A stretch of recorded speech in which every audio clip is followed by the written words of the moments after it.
So let's talk about this. October is Breast Cancer Awareness Month. We know that, but it's also ADHD Awareness Month, which is oh so important because this week is Mental Illness Awareness Week, and tomorrow, October 10th, is World Mental Health Day. So let's talk about your mental health. And joining us today to talk about that is Loren Holmes. She's founder of Garden of Hope to talk about Creativity Connects, where art and wellness meets. There's also a free event providing a lot of resources for the 5th Ward community. So Loren, thank you so much for being here. Oh, well, thank you for having me, Sharon. Of course. I really appreciate it. Yes, of course. So talk about this because people often forget about their own mental health. Now, there may be somebody in their family or friends that they know about that they try to help out, but it's our own mental health we first have to take care of in order to take care of others too, right?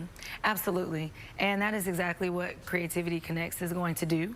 So we have different types of programming and workshops happening all throughout the day from 10 a.m. to 2 p.m. Individuals will be able to participate in jazz and journaling. We'll have live cooking demos. There will be yoga. There will even be spaces where they can just kind of rest and reflect on the day.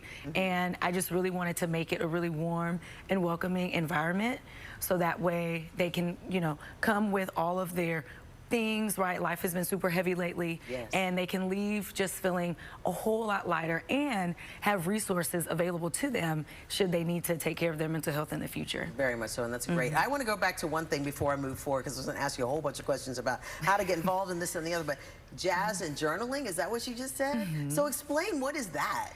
Ooh, so jazz and journaling is actually going to be facilitated by Carla Sue of Keep Houston Dope. And participants will spend, it's an hour-and-a-half session, and they will be able to decorate their own journals. She has a lot of prompts that she gives them, and they'll do some writing together while jazz music is playing in the background. And at the end of that session, they'll be able to just sit and, you know, talk and open up about the things that they journaled and just what the experience was like. And also, I think when it comes to music, for instance, it often is a reflection of helping to calm people down in some cases, and jazzing and journaling. I see where the connection is right there. So why did you decide to do this in the first place, personally for yourself? I decided to do this because art has been something that has truly saved my life in a lot of ways.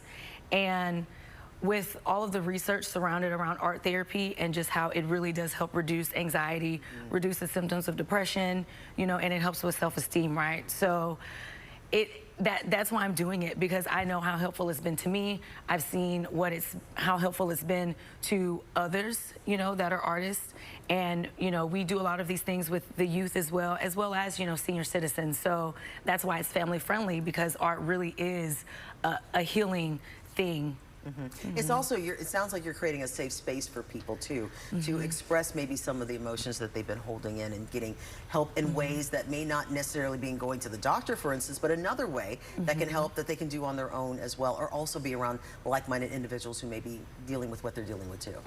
And it's even more important for me to have this in 5th Ward because communities of color especially don't have the, you know, equitable access to mental health resources.